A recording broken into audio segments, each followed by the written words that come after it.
A new sculpture, funded by the city of Hayward, is currently being installed in Garin Regional Park, with intentions to raise awareness on climate change. Blueprints made by the creator, Alyson Coles, show the concept. Two clear balls, each with an opening in the front, house models of trees, bushes, and other natural objects that small creatures in the park could make their home. These models are identical between the two greenhouse-like balls, except for one key difference. In the first ball, everything inside, down to the turf that covers the ground, is colored white, whereas in the second, everything is colored black.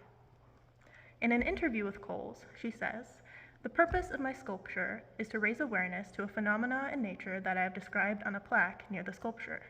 In the Arctic, most of the land is covered in ice and snow, which, being so light in color, reflects almost all of the light and energy it encounters from the sun, helping, in a basic way, to keep the Earth cooler.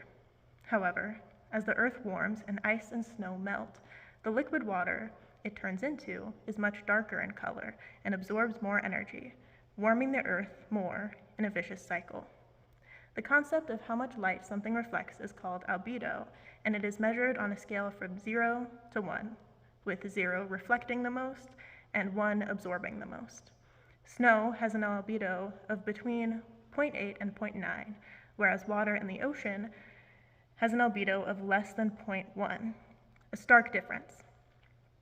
The idea is that the white ball will be much cooler than the black one, and especially in the summer months, critters will be more likely to find refuge in the white ball, showcasing how the warming of the atmosphere has a drastic impact on wildlife.